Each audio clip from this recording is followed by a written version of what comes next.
Alright boys, take two. Alright, what is up SmackNPie here, and welcome back to unfortunately no spoilers video. No visuals, no audio, no gameplay footage. We're not even gonna share the spoilers, but we need to talk about the game itself. So whoever's watching to throw strikes like you did with the previous video, just know you have no legal grounds to do so, and this doesn't look good for Sony or Naughty Dog. And by the way, everything that I'm going to say is coming from a purely fan perspective. I love the first game. I love all the Uncharted games. I love Naughty Dog. They made some of the incredible stories games of all time, and it is disappointing to see the treatment and the reaction from them. It is a little bit disappointing. Anyways, today we're going to talk about The Last of Us Part 2. No spoilers review that I never got the chance to. Out of nowhere, the reveal trailer, you can't show a reveal trailer anymore. They completely take that trailer down. So I'm actually really scared. Maybe they will just copyright every single Last of Us footage that is out there for the public, by the way. All the trailers, all the gameplay footages that they themselves released for the public. Who knows, maybe by the time I'm recording this video, my channel won't be here anymore. So if you don't see my channel anymore, you know what happened basically. Anyways, Last of Us Part 2, one of the most anticipated games. You already know what this is. So without spoiling much, I will say the good stuff for the game, because credit to where it's due. Animations unreal, acting phenomenal, violence and music are on point. This game has a ton of violence actually, and I know people are divided on the violence part. I would say it intrigues me how much you can do in terms of gore and intensity and violence before it is too much. That is what I want to know in video games. And finally, the prologue of the game, it is just pure Last of Us, and gameplay is impressive, way more intense, action-packed than the first game. So this game has every single template it needs to be the best game of the year. However, with that being said, well, let's discuss it then. Alright, after watching every leak out there, I can confirm that the only thing that still keeps me from turning all against this game is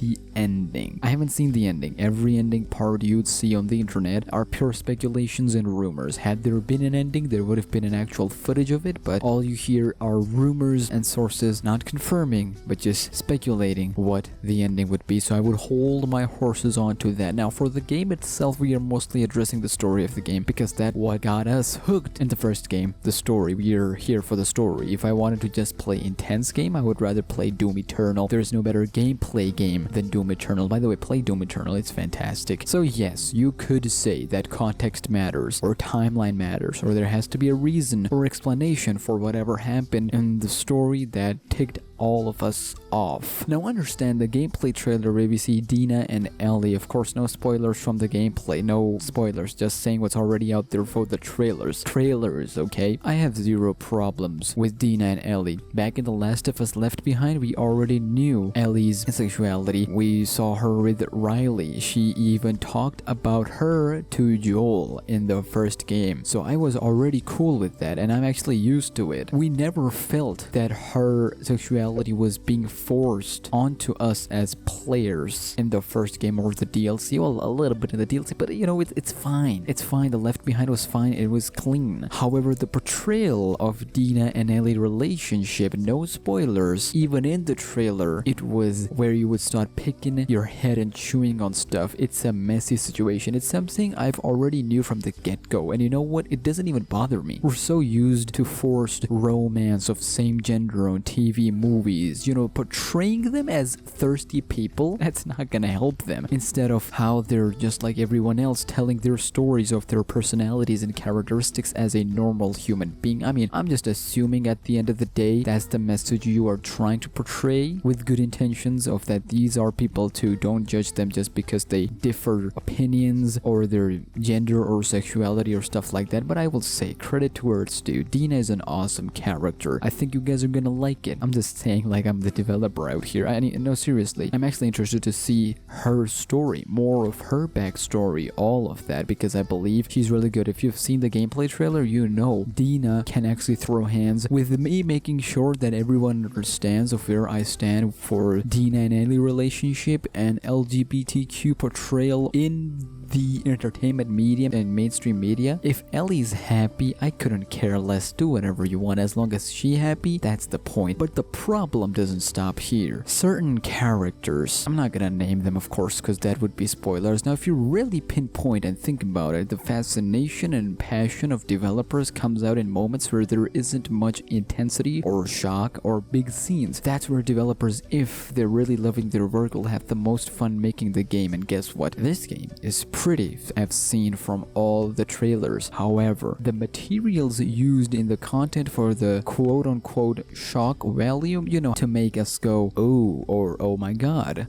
I don't know about that one, Chief. Again, I'm not trying to spoil out here, but I hope you get my point. There is a genuine story and plot already there from the first game for the writers to pick the story up and continue without making it convoluted or complicated. I'm always up for that kind of stuff. If they still refuses to acknowledge what is it that clicked fans' love for this franchise in the first place, you can say it deserves all the hate. Not necessarily in this case, in general, just the development and gaming industry as a whole. I'm just giving you an if situation. Thirdly, the handling of certain situations. It is weird. It is a weird feeling, I will say. Almost everywhere I go or see or talk to, they pick up these 3 points. I think the hate for the story has risen so much mainly because of how they entered and put forth the portrayal of certain stuff, though political, against something that people would absolutely not take no for an answer. Now, even without spoiling, you may have seen the titles that says SJW stuff for the story, and I said this before even when the gameplay trailer came out. I have no problems with them tackling social topics in video games. Never have I ever said don't do it. But even then I said that, and I'm gonna repeat myself here, when the story you're telling, which is already a wonderful story, gets overshadowed by a forced plot with forced politics, could be anything, and you can feel it, that it is taken away and deterring you from the actual story. I think that's where the issue comes in. If the story is about tackling these social issues in an apocalyptic world, that's a fascinating thing to be discussing, but that should have been mentioned from the get-go so the players could expect what they're in for. It's still yet to remain if they go that route, which wouldn't surprise me if they do, but if there's still even a slight chance that what we saw really got the reaction because the rest of the 13-ish hours have story that would overshadow everything that 2 hours footage leaked, which is very hard to say because even if that's true, the handling of certain situations would leave a really scary mark in players, which would make it unrecoverable. I am here for it, and I'm gonna come to what I stand for the entire game at the end of the video. So full disclaimer, although major plots have been leaked, and even though out of 15 or 20 hours gameplay we've only seen like what, 2 hours, even though there will be context, there will be reasoning, good or bad, there should be for everything, it still doesn't justify the main points that I talked about without spoiling it, the big picture. There should be a line of how should we tackle these topics in entertainment medium, especially with the wide variety of people who are all different mindset and having different opinions. One final thing before I give my rating is this trailer. I loved it, every second of it, mainly because it finally showed how The Last of Us is expanding, even though it is mainly about Ellie and Joel, and I had hopes that they would do these characters right, and I'm still fingers crossed. You want to know why? Because representation of quote-unquote minorities, that's a very vague word, in mainstream media and in any medium of entertainment needs to be done right, because if it's done too extreme, you're gonna end up having people outrightly demanding not to put them in any medium ever again, forcing companies not to add them in their stories and future products that these people rightly deserve, yet these minorities, who mind you sometimes are majorities in many countries, end up getting left out, starting another backlash. So you're being hypocritical and fig and ist, because that's how investment works, both sides. Now based on everything we know so far and just looking at just prediction for the ending, which is more likely scenario, I would say this game is a 6 out of 10 at best. If leaks are to be believed, and if the ending is what these people claim it to be, this would be one of the most disappointing sequels and one of the most negative received games of our time, mainly because it had so much anticipation. 7 years we are talking about. However, I would leave room open for hope just for the ending, because we're still unsure about it. There has to be a good explanation for the ending and everything they did, and a